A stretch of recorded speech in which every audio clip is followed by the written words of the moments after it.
My resolution for 2025 is to shoot on film. Wow. I have a bunch of film cameras in my house. I still remember the last time I shot on film. I think I lost the patience for shooting on film. It's something I would love to get back to. I would love to learn again. Within like 3 months of learning to use a camera, I was a wedding photographer.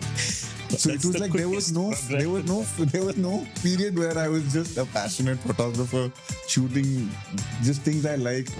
Don't get into wedding photography because it's lucrative.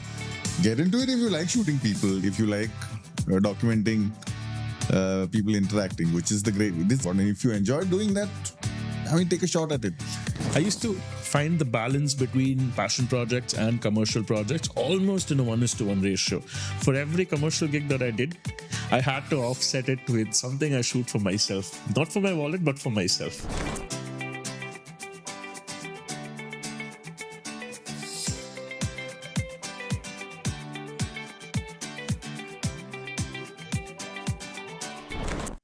So let's come back to gear. There's a lens by Sigma. There's a 14mm and there's a 15mm. It's ultra wide, but I think you should actually check it out. Oh. Next time chance permits, you should definitely check it out. I think it'll be a lot of fun to shoot ultra wide up close. Yeah, I have a 1740, which I do use. Okay. And it's fun to use it. I like it especially on the dance floor. Oh wow! Okay. Like Interesting. I set the shutter speed to like a really long Like a second exposure. or two, and then you use the flash. And then I use the flash. Okay. So then I take this straight up to their face. So at 17mm, it's right Wow. here. And then With all the distortion and everything, yeah, it makes for a very interesting frame. While I'm pressing the shutter button, I twist the camera so that the flash lights the face for a second. And all the other face is light sharp, trails and but everything else, the lights are swirling behind, etc. So that's one main thing that I use the ultra wide for. And this the 1740 I have is nice. It's a nice enough lens, but You should it's try not this like one. the You should try ultimate the performance. 50. So I would love to, I would love For sure. to try Hopefully, it happens very soon. Yeah, I'd love to try out the Sigma and see how that looks. Because Now, out of all the places that you've been to, whether it's locations or whether it's countries, is there anything which stood out? Is there anything which you felt like, oh, this is a great location, or this is a great city, I want to go back there and shoot again and again?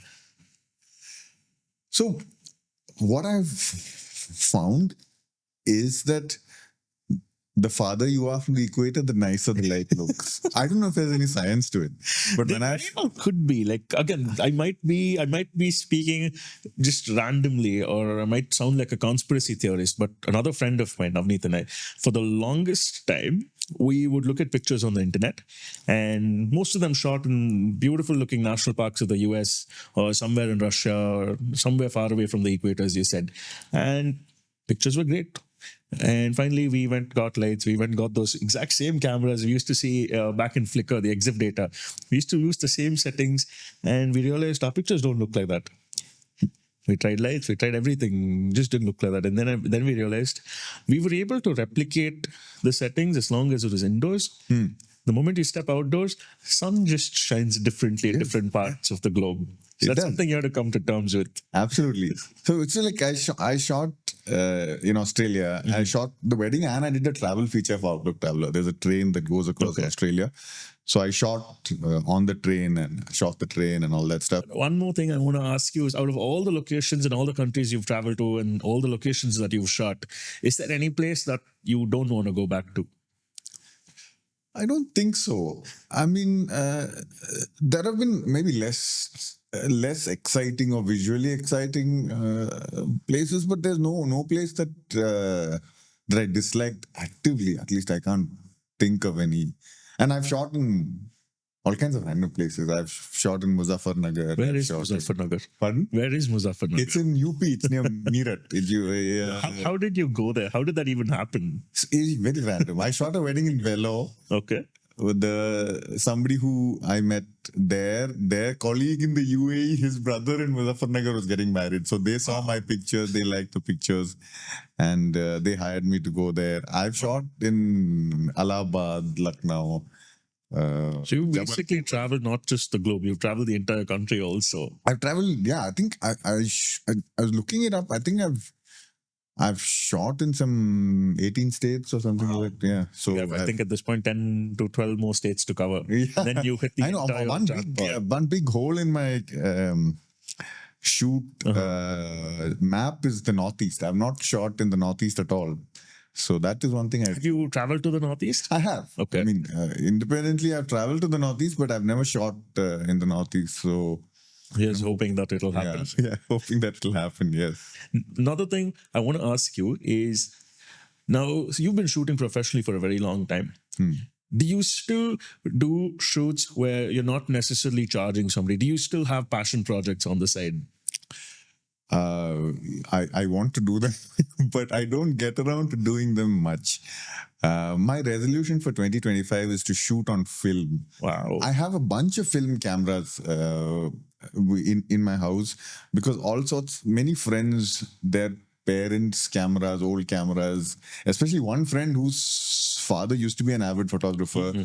So I have a bunch of really nice, like I have a Mamiya, a Rolleicord, bunch of SLRs, and which all cosmetically they look like they're in good condition. Wow. And are they like internally also, are they working? Yeah, I mean, it look as in things I've not shot with them. Okay. But it looks like they ought to be working. Okay. So I want to shoot with them, and I'm hoping to do some of that. That'd be very interesting. Yeah, Shoot an entire wedding on film. Have you ever done that before? Which Shot an entire wedding on film? forget entire wedding. I've not shot on film at all since I was a kid. Maybe my dad's camera I used to shoot on film. It has been a very long time since I shot on film, and I still remember the last time I shot on film.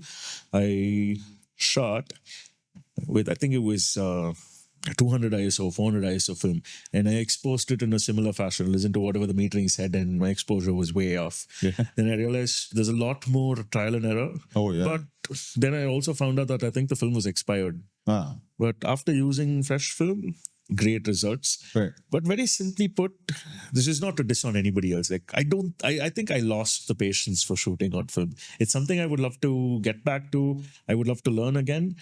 But very simply, I just don't have that kind of patience in me, at least for commercial gigs. So that's why I simply shoot digital. The kind of flexibility it offers, it's unrivaled. Absolutely. No. From every practical perspective, digital is great. But the one thing I do want to train myself to do is be a lot more deliberate with the pictures that I shoot. Like I said, it's the 1000D mentality that I use when shooting even now. And I want to maybe walk back from that a little and be more conscious, think a few seconds before each frame, really look at the frame and see. The thing is, now we shoot a frame, look at it, okay, it's like make a small adjustment and then you can just do it. Slightly click the exposure up, down, fix that, then shoot again. So you can keep fiddling until you get the correct shot. So instead of that, I want to try and reach a situation where I think about each frame, like dial in everything. There's an exercise for that. There's an exercise I tried fairly recently, and I say it like it's an exercise, but it all happened by chance. I suddenly was left with a memory card, which was I think 2 GB or 4 GB or something, and put it in, and then obviously you can't shoot your thousands of pictures anymore. Yeah. You have to shoot a lot lesser, or you have to sit and hit the delete button all the time. And it was also a slower memory card. So each time you click your cam takes quite a while to take the next picture. The moment you started doing that, I was frustrated. I realized I'm definitely not cut out to be shooting on film. But as you said, it made my entire process a little bit more deliberate. Yeah. You thought about everything and then you hit the shutter button. Yeah. So, and I want to do that more. You should. It's a fun exercise. I wouldn't recommend it all the time for everybody, but it was definitely fun. Yeah. So one thing for me, before I started shooting commercially, for the longest time, I only did passion projects. And even if a couple of my friends wanted some pictures, which they wanted to use commercially, of course, I still did it pro bono. And in my mind, I had this logic of, photography is my passion. I love doing it. And if I charge for it, somewhere in my mind, there's a small change in my thinking process. I think I feel like, oh, you've commercialized your passions, it becomes very difficult. And suddenly, over a point of time, I realized that the whole point of charging to take pictures, it was making my process very difficult. Somewhere I felt like I was not getting the same output. Like, I felt happy. I felt it gave me a lot of meaning to shoot for passion projects. I didn't feel the same way when I was doing my commercial gigs. So, what I felt or what I realized worked for me, I used to offset commercial projects with passion projects. So, for every one or two commercial gigs that I did, I used to go find a friend, shoot them, and thankfully for me it was easy. I didn't have to color grade. I used to put on black and white filter, and job was done. But what I'm trying to say is, I used to find the balance between passion projects and commercial projects almost in a 1:1 ratio. For every commercial gig that I did, I had to offset it with something I shoot for myself, not for my wallet, but for myself. And after I started doing that, I was quite happy. I was happy with the work I was delivering. But till that point, I always had these mixed feelings in my mind. What do you do? How do you balance this? So I think for me, the thing is, back in the after I quit my lawyering job, I learned to use a camera. I learned about shutter speed, aperture, blah blah blah, all that. And within like 3 months of learning to use a camera, I was a wedding photographer. So it was like there was no period where I was just a passionate photographer shooting just things I like to make myself happy, etc. So I've been a wedding photographer from the start. Wow. So for me, wedding photography is photography for me. And the thing is, see, unlike you clearly have a passion for taking the pictures. I don't know if I have that level of passion in me. I enjoy it. I like taking the pictures. I've seen your work. Your passion comes through even in your commercial work. I don't think there's a clear degree of separation as much as it is for me. I don't know, man. I mean, that's the thing. I do want to take more stuff which is non-work, but somehow I haven't done much of it. I want to, and hopefully maybe this year, maybe I hope you do. I think I always tell most people I shoot this. There are some pictures that you take for everybody, and then there's some pictures you take for yourself. Do others like them? Probably not. But is it even meaningful? I don't know. But there's just some pictures which put a smile on your face. Or there are some photographs which make me think about the past. There's just certain elements in some of the pictures, and that gives me all the meaning that I like.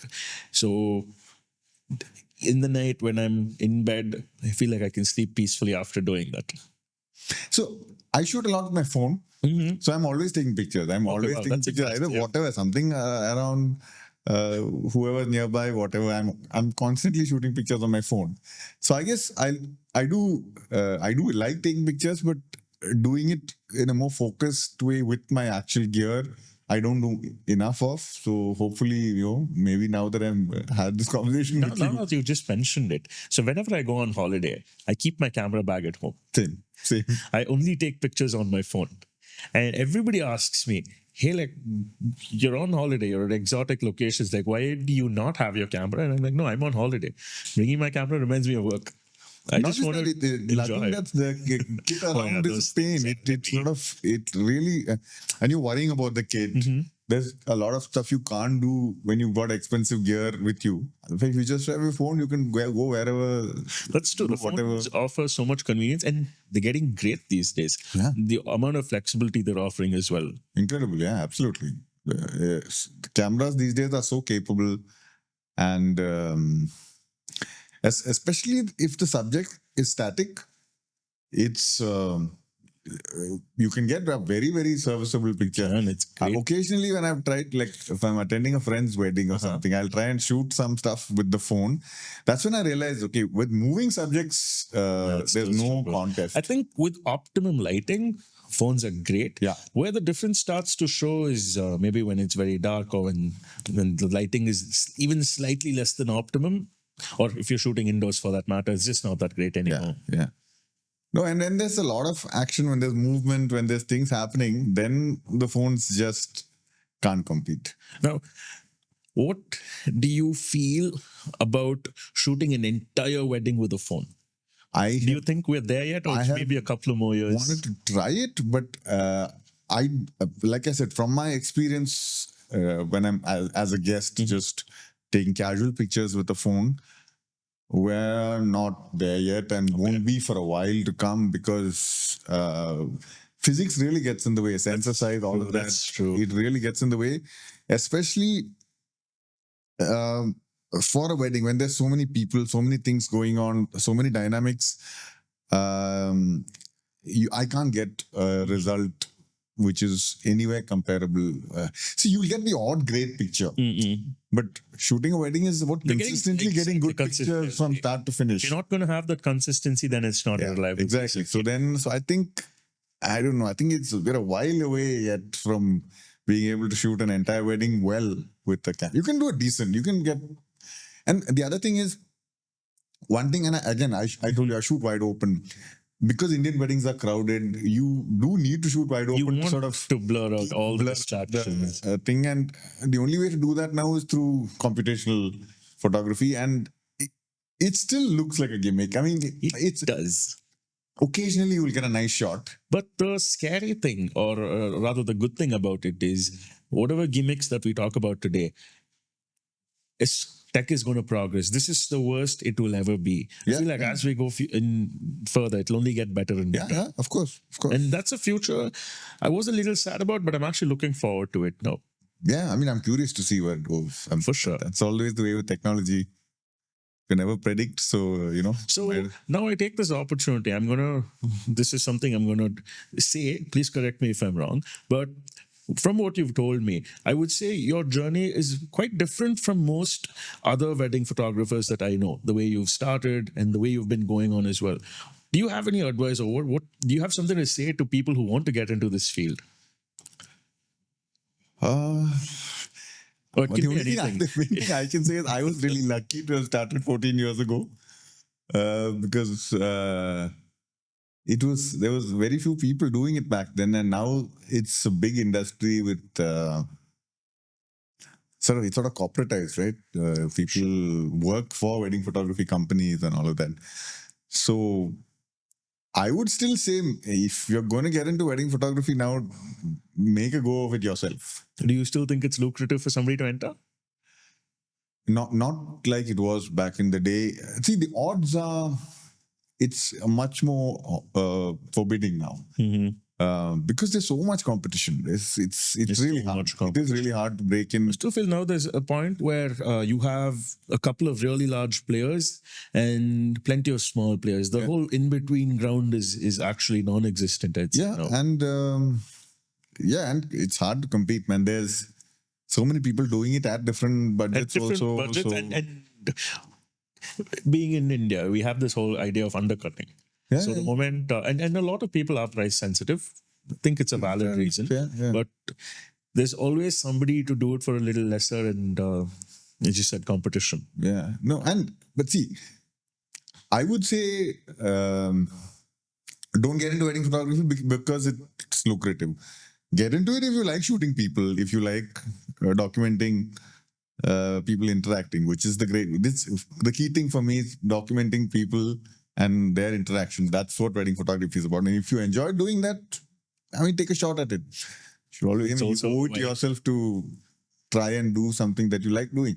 But don't do it just because you think it's easy money or whatever, because it may not be. I mean, if it was easy money, I would have said, yes, for sure, do it. And it was back in the day. When I started out, it was easy for me only because there was so little, so few others doing it. Like you mentioned the whole easy money bit. I still remember maybe 2012, 2013, there were a bunch of photographers who used to charge an X amount. And I think 2016 or 17, when my friends went back to them for their siblings' weddings or stuff like that, they actually had a price reduction, which I've never seen in any other industry. I can imagine. And simply because of competition. The same amount, same deliverables, but we were surprised. They had a price reduction. And the simple reason was the amount of competition in the market at that point of time. I've not changed my fees since 2013. 2012, 2013 is when I sort of arrived at a price I thought people were willing to pay. Wow, I feel like the current government's done a lot for inflation. You should also do something about it. No, and recently a friend who was hiring other photographers was telling me what other people are charging. And I'm thinking I'm sort of median. Okay. Not super cheap. But I think price is something very personal. It's something which has to work for you and has to work for the client. Yeah. So as long as you're happy with that, then it's good. Exactly. I don't do a great volume of work. I do very small number of weddings. That's a lie. You shot 380 weddings in a span of 13 years. I used to be super busy. I do. Okay. But it's less and less. These days, I'm like last year I shot 18 weddings. Oh, Not okay. much. So That is not much considering the massive numbers you just told us a little while ago. So there was early days, I remember 35, 40 weddings in a year and all I used to do. Wow. Now, So that's like one wedding every 5 days. yeah, that was back in the day. Now, Okay. last year 18. See, I'd like to do more. I'd like to do more work, but let's see. And how was the editing process like when you were very busy? Did you shoot, edit everything immediately, or do you put them back Whenever and I have then a edit them in batches? chunk of free time, Okay. mostly. So I do it in batches. Yeah, it's the same even now, because even now it's spurts of busy and then lots of. I think that's what makes sense, because to me, at least personally, if I had to shoot and edit immediately, it all feels a little mechanical, and somewhere I'm not happy with that process. Yeah, absolutely. Yeah. Okay, on that note, I think we've had a lot to say for the day, and I think it's time to wrap up. Vinay, thank you so much for giving us your time and coming here today to the Sigma Gallery. Very soon, hopefully, you get to play with the Sigma 15mm and the 14mm lenses. Looking forward. It'll be a lot of fun. One of them is a fisheye lens, so I think it'll actually be very challenging and it'll be a lot of fun for you to try. Thanks. So thank you. Guys, thank you so much for tuning in. Hopefully, we'll have Vinay back again and he can tell us about his experiences with the lenses. And not just Vinay, we'll have plenty of other photographers as well. And they will be talking us through their journey and the photographic life. Thank you so much. Thank you, Praneeth. Thank you.